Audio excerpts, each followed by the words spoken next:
Bem, nós vamos trazer a palavra do Senhor. Ela está em Ageu, capítulo 2, versículo 9. Ageu, capítulo 2, versículo 9. Graças a Deus. Ageu 2:9. A glória dessa última casa será maior do que a primeira, diz o Senhor dos exércitos, e neste lugar darei a paz, diz o Senhor dos exércitos. Vamos ler juntos novamente? A glória dessa última casa será maior do que da primeira, diz o Senhor dos exércitos, e neste lugar darei a paz, diz o Senhor dos exércitos. Amém? Senhor, nós te agradecemos e nós queremos pedir, por favor, meu Deus, fala conosco agora. Ó Deus, traz a palavra que transforma, a palavra que muda, a palavra que liberta, a palavra que restaura. Traz a palavra que cada pessoa necessita e que através dessa palavra haja transformação. É a nossa oração, agradecidos em nome de Jesus. Quem recebe, diga amém. O tema da palavra é a segunda casa. Qual o tema da palavra? A segunda casa. Bem, quando nós estudamos a Bíblia, nós descobrimos que durante toda a história do povo de Deus, duas grandes casas foram construídas, dois grandes templos foram construídos. O primeiro templo, que foi muito famoso, que foi o primeiro templo construído por Salomão, era um templo espetacular. Até hoje os homens buscam referência desse primeiro templo, que foi um templo que marcou a história, não apenas de Israel, mas do mundo todo, construído como o templo mais lindo e mais ornamentado, mais cheio de ouro, mais cheio de pedras preciosas, mais cheio de todo tipo de coisas lindas, que era realmente adornado o templo, o primeiro templo. A Bíblia descreve a primeira casa de uma maneira muito linda. A Bíblia descreve a primeira casa como uma casa de glória, uma casa cheia de ouro, cheia de pedras preciosas. Davi havia passado anos juntando a riqueza de todas as nações que ele conquistou, e ele doara tudo para o templo. Ele doou tudo para o templo, doou tudo para que pudesse construir essa primeira casa. E a primeira casa, esse primeiro templo, era o sonho de Davi, um lugar glorioso, um lugar lindo, um lugar maravilhoso. Davi fala sobre o sonho que ele tinha de construir essa casa para Deus. E quando finalmente Salomão começou a construção, Salomão já tinha tudo o que ele precisava para construir aquele templo lindo, porque Davi, o pai de Salomão, havia preparado tudo. E era tanto ouro, a Bíblia diz, tanto ouro que havia, era tanto ouro que foi usado para construir aquela primeira casa, que os outros metais não valiam de nada. Prata não valia de nada, bronze não valia de nada. Era tanto ouro que existia, que os outros metais passaram a ter um valor ínfimo. O primeiro templo se tornou o centro do reino de Israel, e o lugar mais sagrado, mais lindo para toda a nação, e o lugar mais visitado do mundo todo. As nações da terra vinham para visitar, para orar no templo, para pedir a bênção de Deus. Israel prosperou tanto que Salomão construiu muitos palácios e ficou muito famoso como o rei mais rico daquela época.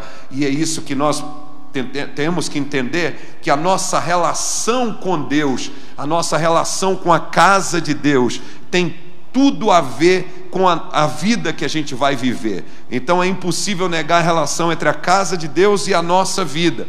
A casa de Deus está conectada com a nossa vida. Como a casa de Deus foi construída, e através da casa de Deus o nome de Deus foi glorificado, ali na vida de Salomão, Deus abençoou também a vida de Salomão da mesma maneira. Nossa vida vai sempre ser o reflexo de quê? Da casa de Deus. A primeira casa construída então para Deus era um verdadeiro palácio. Deus deu a Salomão tanta riqueza que a Bíblia diz, não se podia mais contar tanto ouro, tanta riqueza que a Israel estava vivendo e recebendo como fruto da construção da primeira casa. E com a sabedoria que Deus deu a Salomão, ele casou-se com as filhas de praticamente todos os reinos ao seu redor. Isso era uma coisa racionalmente inteligente, parecia uma coisa sábia, porque cada mulher que Salomão casava, ele casava com uma mulher que era filha do rei, que estava ali naquele reino perto, e isso fazia com que Salomão não tivesse guerra com aquele rei. Ele era casado com a filha do rei, então ele não tinha guerra com aquele rei, pelo contrário, ele tinha pactos comerciais, ele tinha pactos de proteção com aquele reino. Então Salomão usava a estratégia do casamento com as filhas das pessoas de outros reinos para poder ir crescendo o reino de Israel. E isso parecia muito inteligente, mas era uma desobediência a uma ordem divina que dizia que o rei não poderia ter muitas mulheres nem muitos cavalos, e a Bíblia ainda dizia que o rei não podia casar com as pessoas de outras nações que não tivessem a mesma fé que ele. E ele acumulou tanto cavalos quanto mulheres, e a Bíblia mostra que ele terminou se desviando do caminho de Deus, adorou outros deuses e fez coisas abomináveis como sacrificar seus filhos. Salomão sacrificava filhos no altar ao deus Moloque. 1 Reis 11 conta o declínio de Salomão. O homem que havia construído o primeiro templo começa a se desviar de Deus, e em 1 Reis 11 conta a história. Permita-me ler alguns versículos. Ora, além da filha de Faraó, amou Salomão muitas mulheres estrangeiras, moabitas, amonitas, edomitas, sidônias, etéias, mulheres das nações de que o Senhor havia dito aos filhos de Israel: não caseis com elas, nem casem elas convosco, pois vos perverteriam o coração para seguirdes os seus deuses. A estas se apegou Salomão pelo amor. Tinha 700 mulheres, princesas, e 300 concubinas, e suas mulheres lhe perverteram o coração. Sendo já velho, suas mulheres lhe perverteram o coração para seguir outros deuses, e o seu coração não era de todo fiel para com o Senhor seu Deus, como fora o de Davi seu pai. Salomão seguiu a Astarote, deusa dos sidônios, a Milcom, abominação dos amonitas. E assim fez Salomão o que era mal perante o Senhor, e não perseverou em seguir ao Senhor como Davi seu pai. E nesse tempo edificou Salomão um santuário a Quemos, a abominação de Moabe, sobre o monte fronteiro a Jerusalém, e a Moloque, abominação dos filhos de Amon. E assim fez para com todas as suas mulheres estrangeiras, as quais queimavam incenso e sacrificavam a seus deuses. Pelo que o Senhor se indignou contra Salomão, pois desviara o seu coração do Senhor Deus de Israel, que 2 vezes lhe aparecera, e acerca disso lhe tinha ordenado que não seguisse a outros deuses. Ele, porém, não guardou o que o Senhor lhe ordenara. Por isso disse o Senhor a Salomão: visto que assim procedestes, e não guardastes a minha aliança, nem os meus estatutos que te mandei, tirarei de ti esse reino e o darei a teu servo. Contudo, não farei nos teus dias, por amor de Davi o teu pai, da mão do teu filho o tirarei. Todavia não tirarei o reino todo, darei uma tribo a teu filho, por amor de Davi meu servo, e por amor de Jerusalém que escolhi. E levantou o Senhor contra Salomão um adversário, Hadade, o edomita. Este era da linhagem real de Edom, porque estando Davi em Edom, e tendo subido a Joabe, comandante do exército, a sepultar os mortos, feriu todos os varões em Edom, porque Joabe ficou ali 6 meses com todo Israel, até que eliminou todos os varões em Edom. Hadade, porém, fugiu, e com ele alguns homens edomitas, dos servos do seu pai, para ir ao Egito. Era Hadade ainda muito jovem. E partiram de Midian e seguiram a Parã, de onde tomaram consigo homens, e chegaram ao Egito, a Faraó, rei do Egito, o qual deu a Hadade uma casa, e lhe prometeu sustento, e lhe deu terras. E achou Hadade grande mercê por parte de Faraó, tanta que este lhe deu por mulher a irmã da sua própria mulher, a irmã de Táfnis, a rainha. A irmã de Táfnis deu-lhe à luz seu filho Genubate, o qual Táfnis criou na casa de Faraó, onde Genubate ficou entre os filhos de Faraó. Tendo, pois, Hadade ouvido no Egito que Davi descansara com seus pais, e que Joabe, comandante do exército, era morto, disse a Faraó: deixa-me voltar para minha terra. Então Faraó lhe disse: pois que te falta comigo, que procuras partir para a tua terra? Respondeu ele: nada, porém deixa-me ir. Também Deus levantou a Salomão outro adversário, Rezon, filho de Eliada, que havia fugido do seu senhor Hadadezer, rei de Zobá. Ele ajuntou homens e se fez capitão de um bando. E depois do morticínio feito por Davi, eles se foram para Damasco, onde habitaram e onde constituíram rei a Rezon. Esse foi adversário de Israel todos os dias de Salomão. Fez-lhe mal como Haddad, detestava Israel e reinava sobre a Síria. Permita-me parar aqui para dizer uma coisa. Você olha a história, você vê as nações brigando e você não sabe o contexto espiritual que existe em tudo isso. A Bíblia diz que quando Salomão se afasta do caminho de Deus, Salomão se desvia de Deus, Salomão se afasta dos princípios do Senhor, Deus levanta inimigos para Salomão. Alguém está compreendendo ou não? Vamos adiante. Jeroboão, filho de Nabate, efraimita de Zereda, servo de Salomão, cuja mãe era mulher viúva, por nome Zerua, levantou a mão contra o rei. Essa foi a causa porque levantou a mão contra o rei. Salomão estava edificando a Milo e terraplanando depressões na cidade de Davi, seu pai. E vendo Salomão que Jeroboão era homem valente e capaz, moço laborioso, ele o pôs sobre todo o trabalho forçado da casa de José. E sucedeu nesse tempo que, saindo Jeroboão de Jerusalém, o encontrou o profeta Aías, o silonita, no caminho. E esse se tinha vestido de uma capa nova, estavam só os dois no campo. Aías pegou na capa nova que tinha sobre si, rasgou-a em 12 pedaços e disse a Jeroboão: toma 10 pedaços, porque assim diz o Senhor Deus de Israel: eis que rasgarei o reino da mão de Salomão e tirarei 10 tribos. Porém ele terá uma tribo, por amor de Davi meu servo, e por amor de Jerusalém, a cidade que escolhi de todas as tribos de Israel. Porque Salomão me deixou e se encurvou a Astarote, deusa dos Sidônios, a Quemos, deus de Moabe, a Milcom, deus dos filhos de Amon, e não andou nos meus caminhos para fazer o que é reto perante mim, a saber, os meus estatutos, os meus juízos, como fez Davi seu pai. Porém não tomarei da sua mão o reino todo, pelo contrário, faloei príncipe todos os dias da sua vida, por amor de Davi meu servo, a quem elegi, porque guardou os meus mandamentos e os meus estatutos. Mas da mão do seu filho tomarei o reino, a saber, as 10 tribos, e tas darei a ti, e a seu filho darei uma tribo, para que Davi meu servo tenha sempre uma lâmpada diante de mim em Jerusalém, a cidade que escolhi para pôr ali o meu nome. Tomar-te-ei e reinarás sobre tudo o que desejar tua alma, e serás rei sobre Israel. E se ouvirdes o que eu te ordenar, e andares nos meus caminhos, e fizeres o que é reto perante mim, guardando os meus estatutos, os meus mandamentos, como fez Davi meu servo, eu serei contigo, te edificarei uma casa. Diga: te edificarei uma casa, como edifiquei a Davi, e te darei Israel. Presta muita atenção. Por que eu estou lendo o capítulo todo?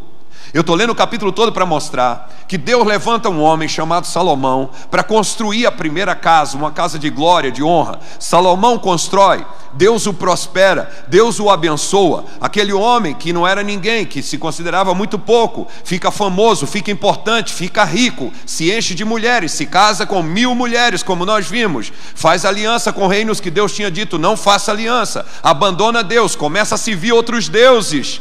Ele irrita Deus. Deus manda a palavra profética e diz para ele: você está me irritando, você está fazendo o errado, agora eu vou tirar de você aquilo que você tem. Deus, das 12 tribos que Salomão governava, Deus diz que vai arrancar quantas tribos?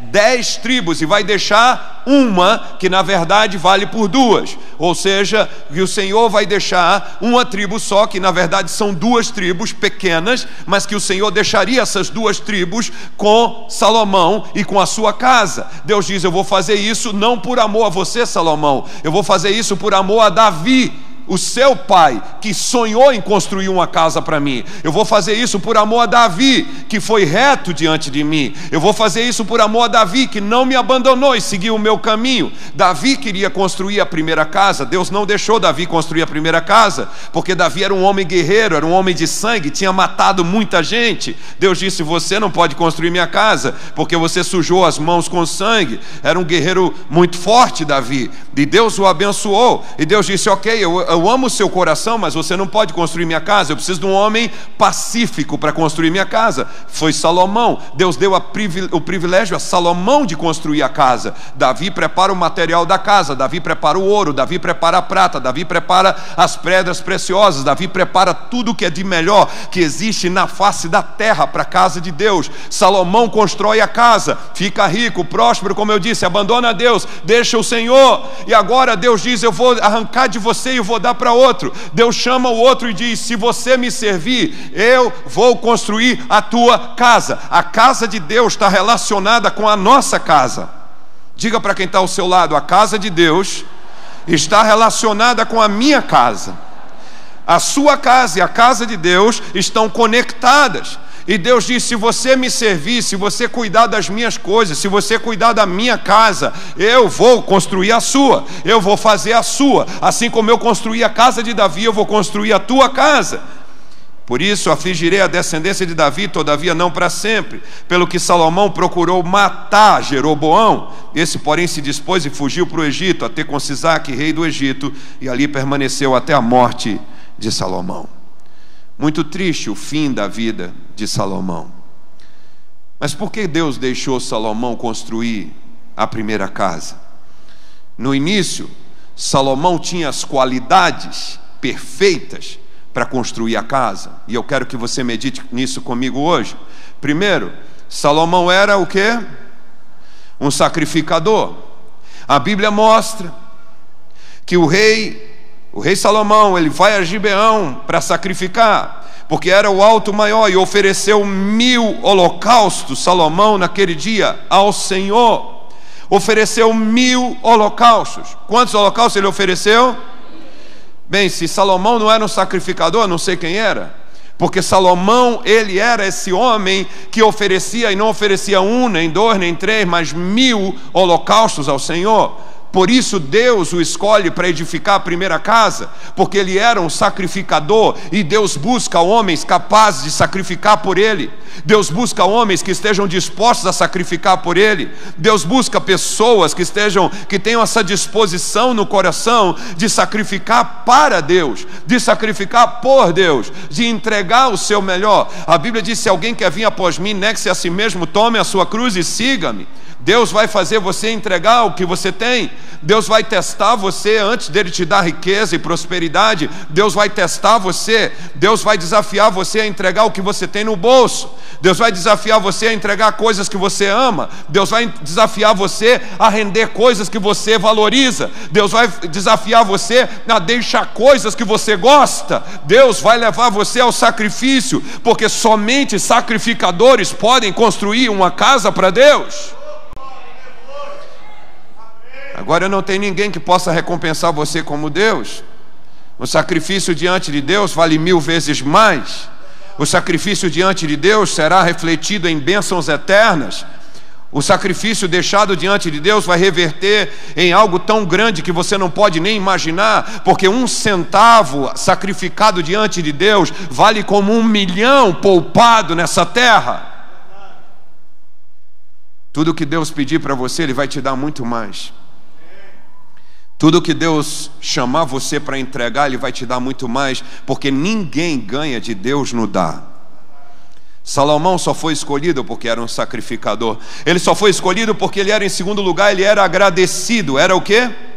Agradecido. A Bíblia diz: respondeu Salomão: de grande benevolência usaste para com o teu servo meu pai, porque ele andou contigo em fidelidade, em justiça, em retidão de coração perante a tua face. Mantiveste-lhe esta grande benevolência e lhe deste um filho que se assentasse no seu trono, como hoje se vê. Olha as palavras de Salomão em 1 Reis 3,6. Ele está dizendo: Senhor, eu reconheço que Tu tens sido benevolente para comigo. Eu reconheço que Tu tens sido benevolente para com a casa do meu pai. Ele era agradecido. Ele era muito agradecido. Deus só pode construir a sua casa com gente agradecida. Se não há gratidão no nosso coração, não há como construir a casa de Deus. A gratidão é essencial. A Bíblia diz: em tudo dai. Deus espera pessoas agradecidas. Deus espera pessoas que respirem e digam: Deus, obrigado por respirar. Outro dia eu contava aos meus discípulos, eu dizia, talvez pareça engraçado, mas eu agradeço a Deus quando eu vou no banheiro. Eu não sei se alguém mais fica satisfeito de esvaziar-se, mas eu agradeço a Deus quando eu vou ao banheiro e eu penso em quantas pessoas têm dificuldade para ir ao banheiro. E eu digo: Deus, obrigado, porque um dos sinais de saúde é poder usar o banheiro, sim ou não? Certo ou não? Eu falo: Senhor, obrigado por poder usar o banheiro. Obrigado, Senhor. Obrigado porque a Tua graça me deu essa bênção de poder usar o banheiro. O Senhor tem me concedido mais esse dia de poder usar o banheiro. Eu estou muito agradecido. Você é agradecido ou você é ingrato? Você é agradecido ou você é o cobrador, aquele que está sempre achando que tem menos do que merece, que os outros te devem muita coisa? Porque tem gente assim, está sempre achando que os outros lhe devem muita coisa, em lugar de ser agradecido. A terceira característica de Salomão, que fez com que ele pudesse construir o templo, é que ele era humilde. E ele diz: agora pois, ó Senhor meu Deus, Tu fizeste reinar Teu servo em lugar de Davi meu pai, e eu não passo de uma criança. Eu não sei como conduzir-me. Deus só pôde construir o templo através de Salomão, porque Salomão era alguém humilde. Deus não usa soberbos. Deus não trabalha com soberbo. Deus é o inimigo do soberbo. O diabo não é o inimigo do soberbo. O diabo é o amigo do soberbo, mas Deus é o inimigo do soberbo. O diabo não luta contra o soberbo, o diabo já está dentro do soberbo. Quem luta contra o soberbo é Deus. Deus diz: quando eu encontro um soberbo, eu encontro um inimigo. Toda vez que Deus vê o seu nariz um pouco para cima, Deus providencia uma parede para quebrar o seu nariz.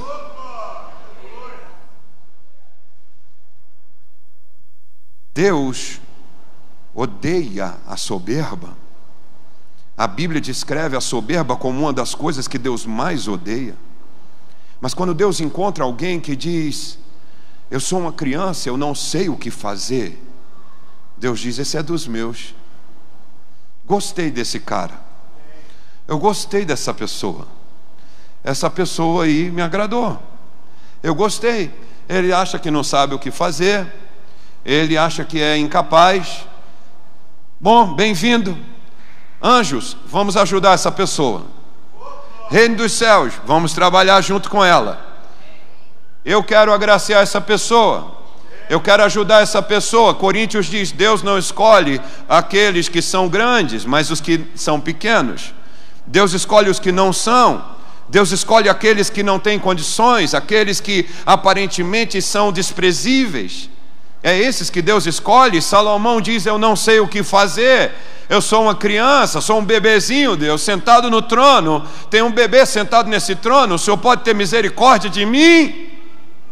E Deus diz: você vai construir minha casa, porque você tem um coração humilde.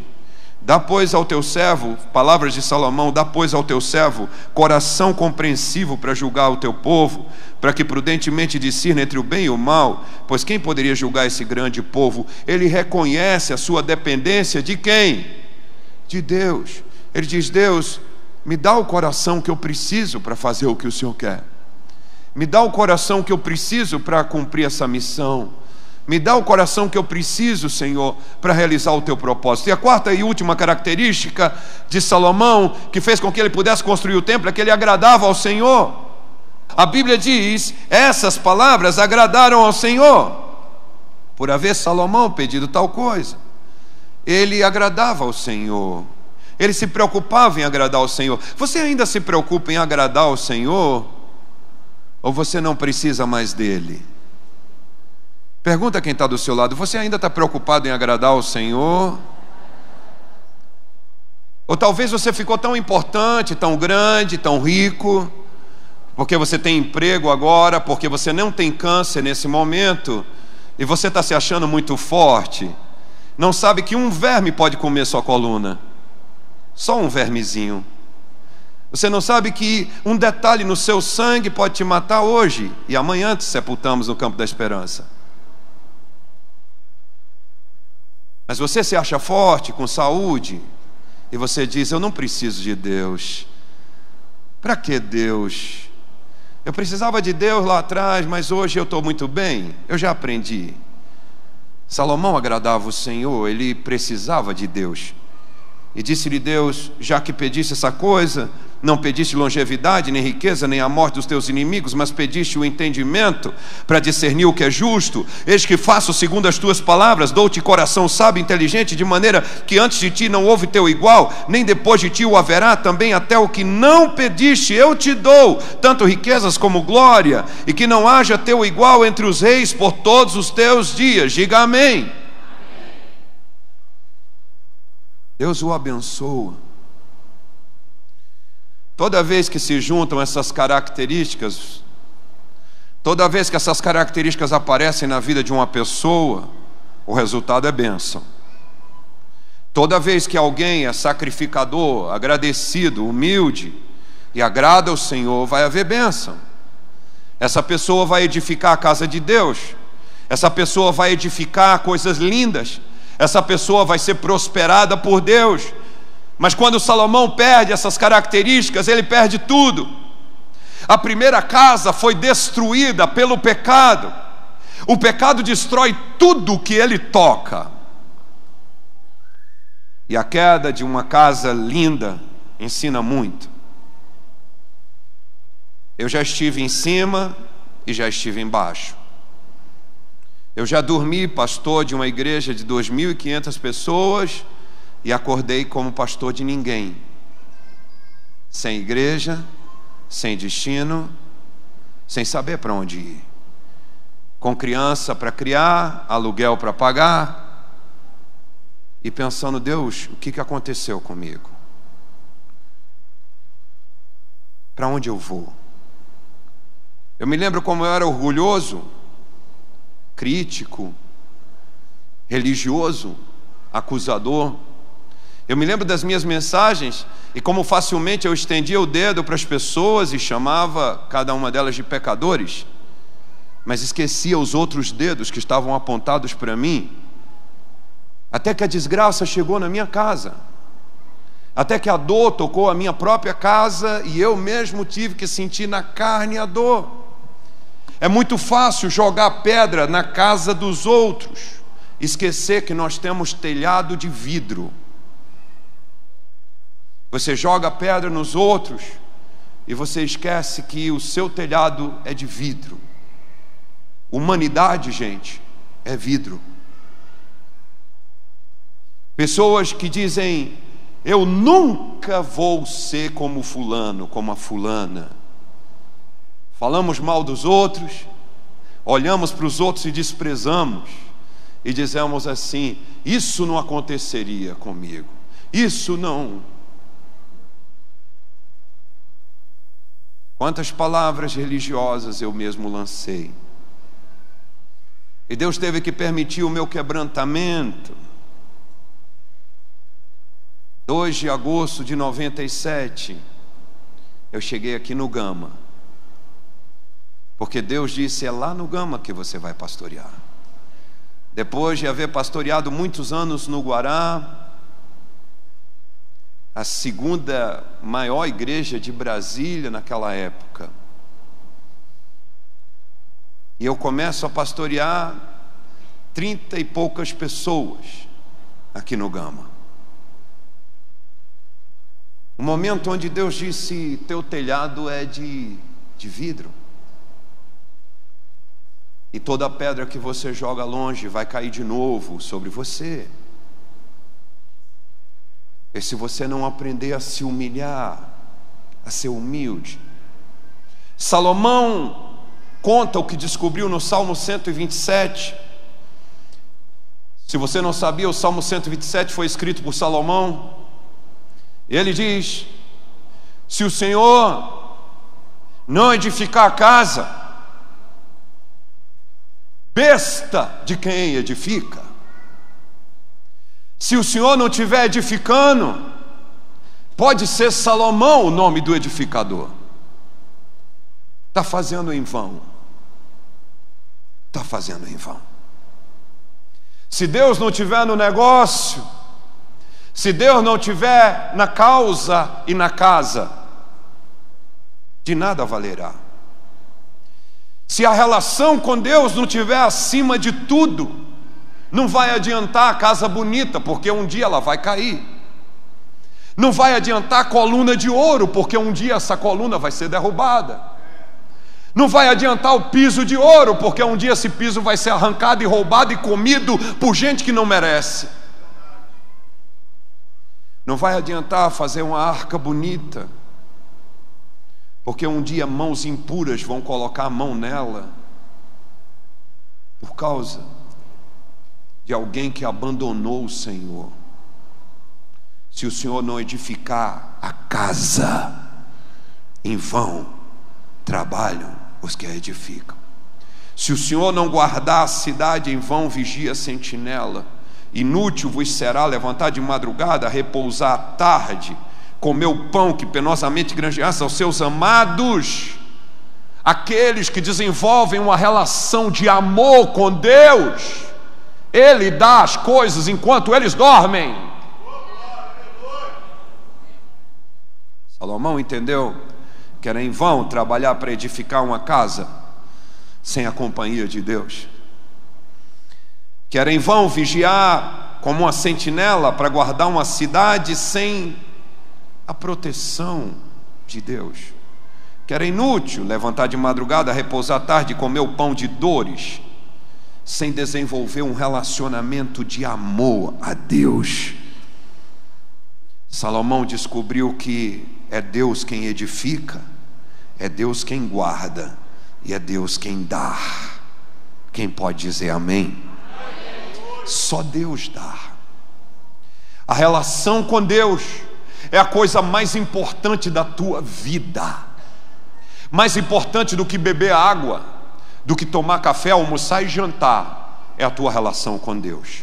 Esqueça de comer, mas não esqueça de falar com Deus. Esqueça de beber água, mas não esqueça a sua relação com Deus. Esqueça até de dormir, mas não esqueça seu relacionamento com Deus. A relação com Deus é a rocha que sustenta a casa de pé. Quem pode dizer amém? O que sustenta a casa é a relação com Deus.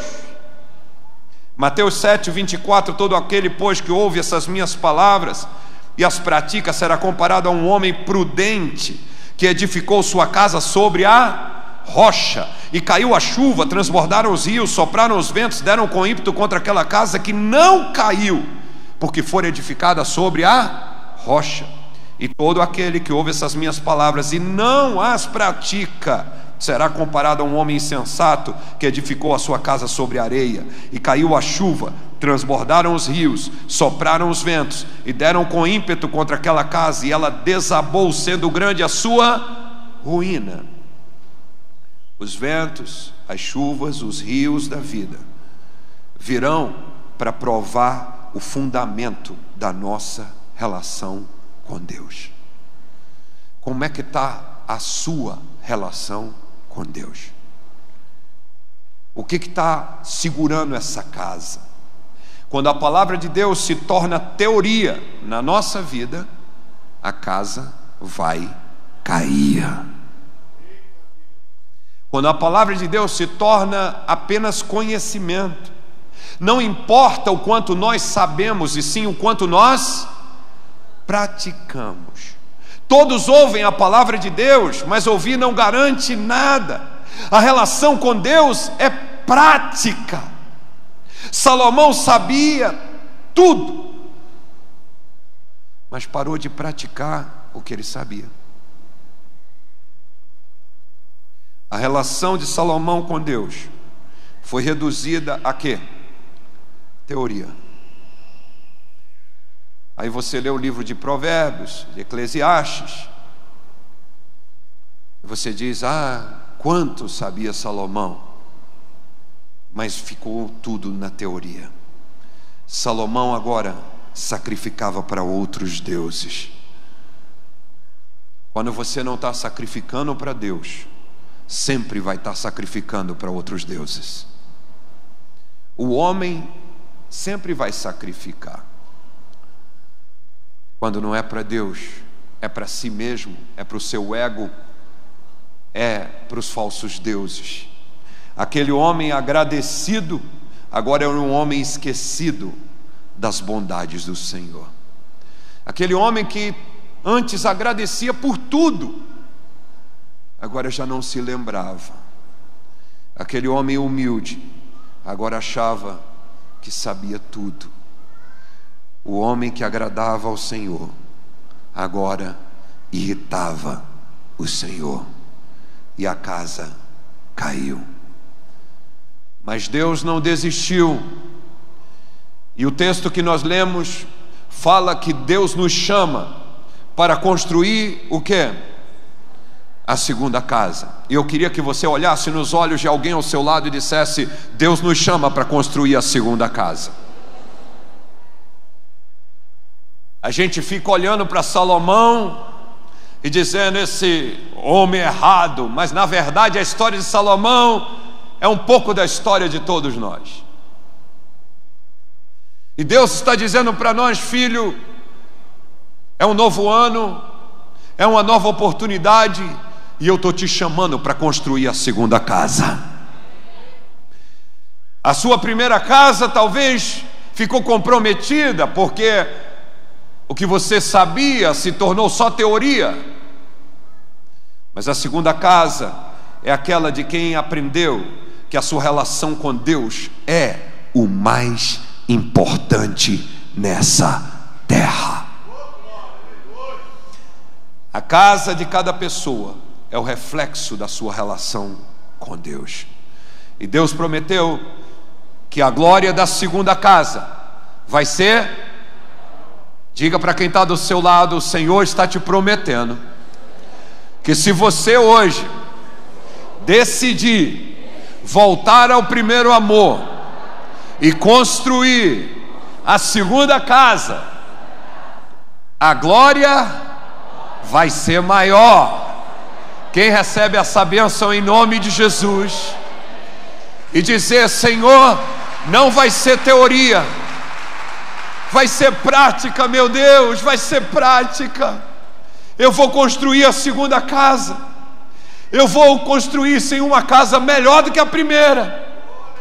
Eu vou construir uma casa, uma relação contigo melhor do que eu já tive em qualquer tempo da minha vida. Se em algum momento da minha vida eu li Bíblia, é agora que eu vou ler mais Bíblia, Deus. Se em algum tempo da minha vida eu era faminto pela palavra, agora eu vou ser mais do que faminto pela palavra. Se em algum tempo da minha vida, Deus, eu não fazia nada sem buscar um rema de Deus, agora é que eu não vou fazer mesmo. Se algum tempo na minha vida eu era sacrificador, agradecido, humilde e vivia para agradar o Senhor, agora é que eu vou fazer isso. Agora eu vou me levantar, meu Deus. E se eu orei algum tempo na minha vida, é agora que eu vou orar mais. E se eu mergulhei em Ti algum tempo, é agora que eu vou mergulhar mais. Se eu tive o privilégio de entrar num relacionamento contigo e construir uma casa, mas agora eu vou construir a segunda. E Deus prometeu que na segunda casa Ele vai dar paz. Ele diz: ali te darei paz. Paz, shalom em hebraico, significa prosperidade em todas as áreas. Próspero fisicamente, emocionalmente, espiritualmente. Shalom é o equilíbrio perfeito. Shalom é a equalização de tudo na vida de uma pessoa. Deus está dizendo: se você construir a segunda casa, a glória vai ser maior, e eu vou te mostrar a minha paz. Eu vou te mostrar o meu shalom. Eu vou trazer o meu shalom para a sua vida de uma forma que você vai ficar surpreendido. Mas depende da sua decisão. Alguém aqui está disposto a construir a segunda casa? Amém ou não amém?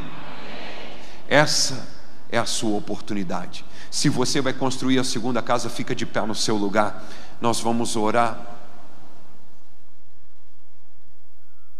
Essa foi a palavra que Deus me deu.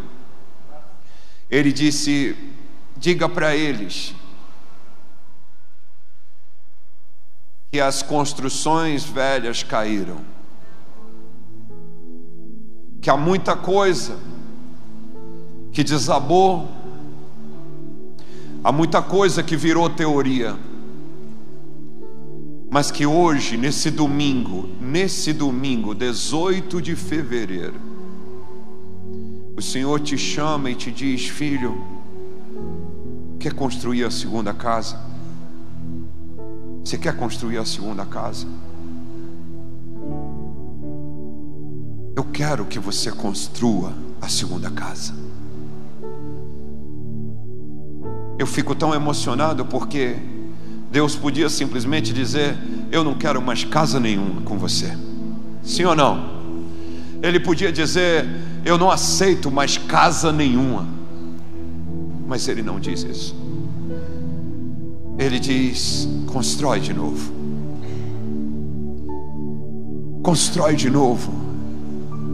Porque se você construir de novo, eu vou abençoar. Se você construir de novo, eu vou me mover. Se você construir de novo, eu não vou te dar só o que eu te dei antes, eu vou te dar mais do que eu te dei antes. Se você se animar a construir de novo, eu vou revelar o meu poder na sua vida. Se você, meu irmão, está decidido a construir de novo, fecha os seus olhos e faz uma oração do seu coração. Esquece de quem está do seu lado. Esquece de quem está do seu lado. É a tua decisão. É a tua decisão. Sabe, infelizmente Salomão morreu desviado. Infelizmente Salomão morreu sem construir a segunda casa.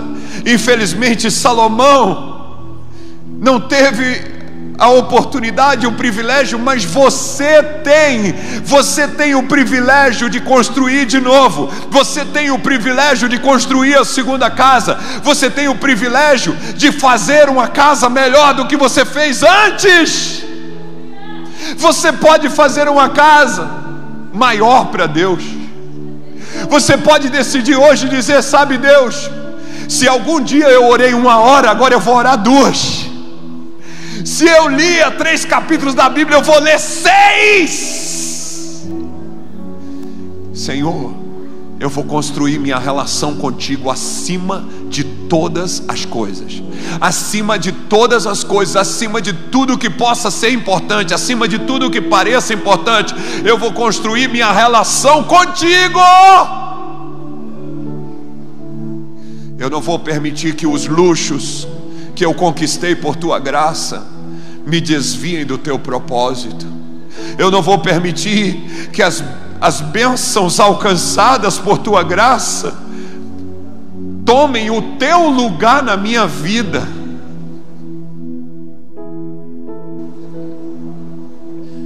Oh Deus,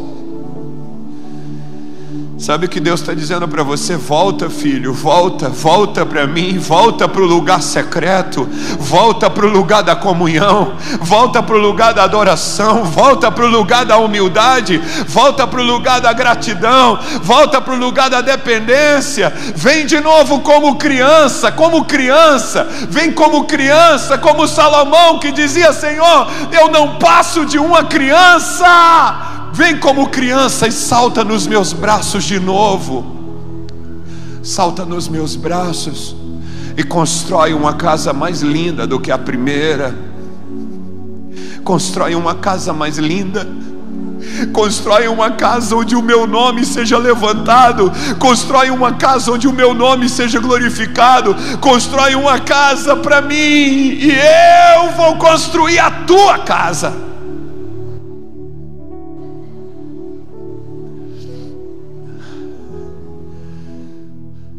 Oh Deus, é manhã de arrependimento. Nós nos arrependemos por tudo que se transformou em teoria na nossa vida, tudo que era prática e virou teoria. Oh Deus, nós nos arrependemos, Senhor, oh Deus, por fundamentos errados colocados na tua casa, Senhor. Porque talvez a rocha foi substituída por areia. Areia, perdoa, Senhor, se a rocha foi substituída por areia. Edificamos uma casa bonita, mas estava sobre areia, e a casa caiu. A casa caiu, Senhor. A nossa vida contigo caiu, diminuiu, não é como era.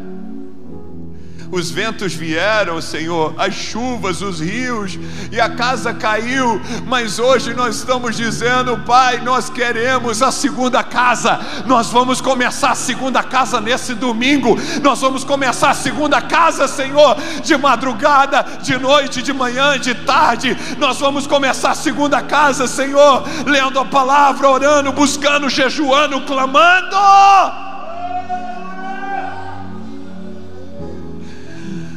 Oh Senhor,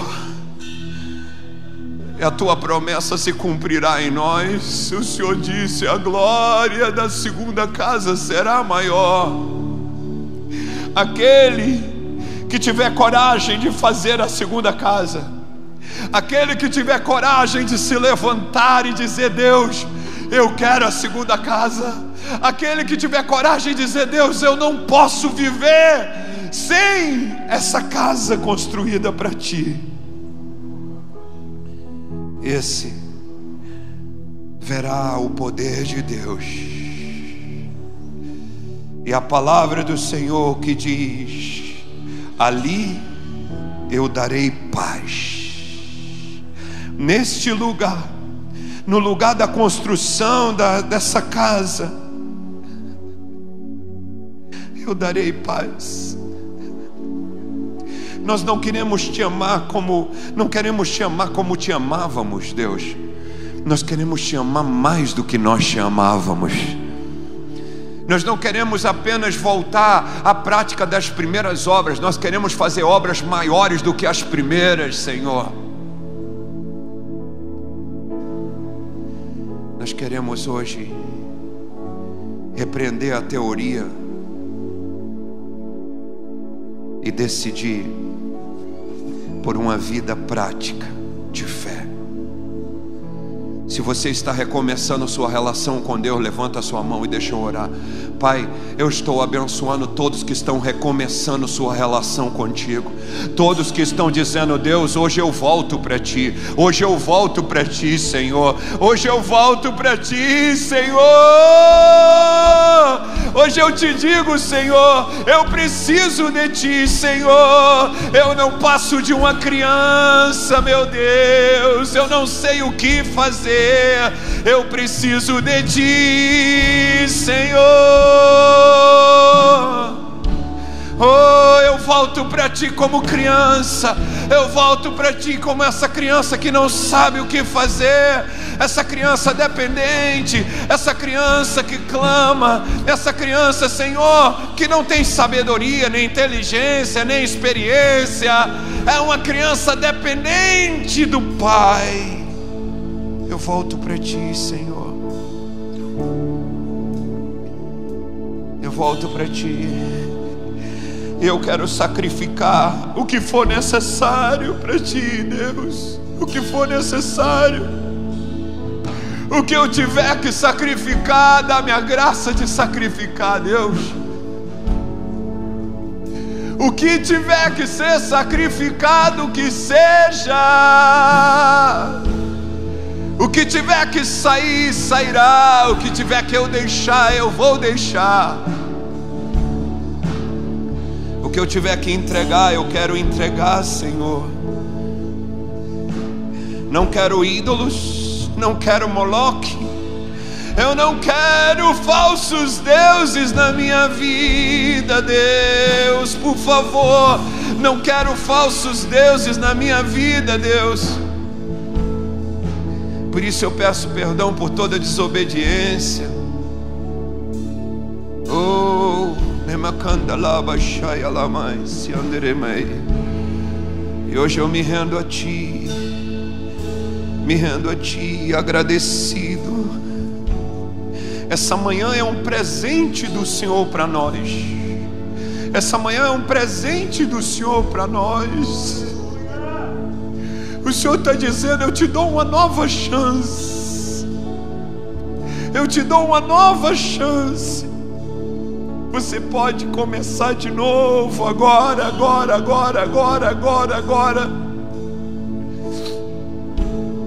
Você pode começar de novo e fazer melhor do que antes. Fazer melhor do que antes. Obrigado, Senhor, pela nova chance que o Senhor nos dá. Nos humilhamos diante de Ti, Senhor, e declaramos a nossa dependência de Ti, Senhor. Sabe, Senhor, tem uma razão só para estarmos vivos. Só uma razão para estar vivo: agradar o Senhor. Agradar o Senhor, agradar o Senhor, agradar o Senhor. Agradar o Senhor de manhã, agradar o Senhor de tarde, agradar o Senhor de noite, quando eu dormir, agradar o Senhor, e no outro dia levantar e agradar ao Senhor, fazer Tua vontade, Pai, acima da minha, depender do Senhor, e não ficar importante demais, e não ficar inteligente demais, e não ficar rico demais, mas viver dependente. Oh, Senhor, os Teus altares são meu ninho, os Teus altares são minha casa, Deus. Os Teus altares são meu lugar de esconderijo, meu refúgio. Minha fortaleza é o Senhor. Oh, meu Deus, Tu és minha fortaleza e a razão da minha vida. Os prazeres desse mundo são enganosos, Pai, mas a alegria que vem de Ti é permanente, é para sempre. As coisas que esse mundo oferece são engano, Deus, mas aquilo que o Senhor dá permanece para sempre. E hoje nós escolhemos a Tua paz. Tua palavra diz: nesse lugar eu darei paz. Hoje recebemos o Teu shalom, o Teu shalom, o Teu shalom. Shalom, shalom, shalom, shalom, shalom. O Teu shalom sobre nós agora, Senhor, sobre a nossa casa, sobre tudo que o Senhor tem nos dado, o Teu shalom. Oh, reamanaya dalaba soumenei elamaye oh manai.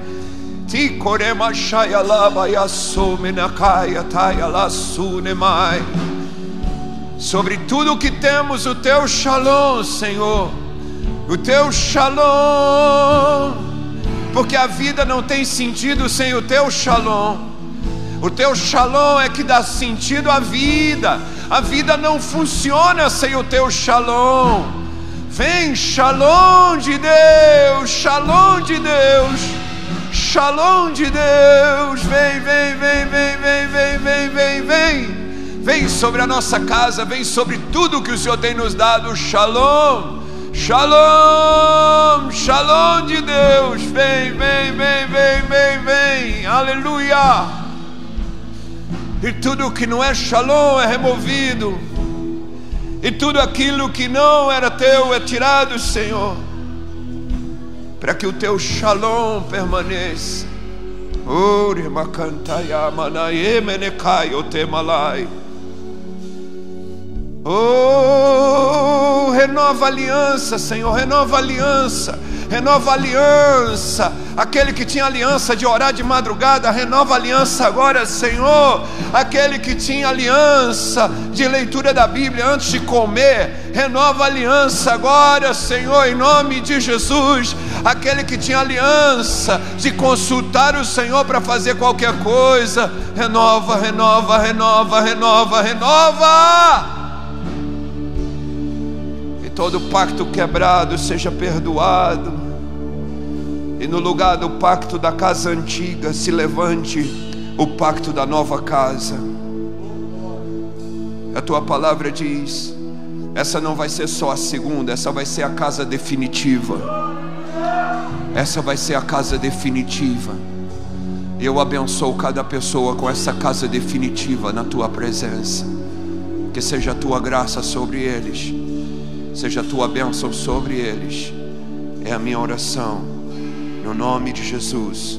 E quem recebe, diga amém. Você pode aplaudir a Jesus Cristo.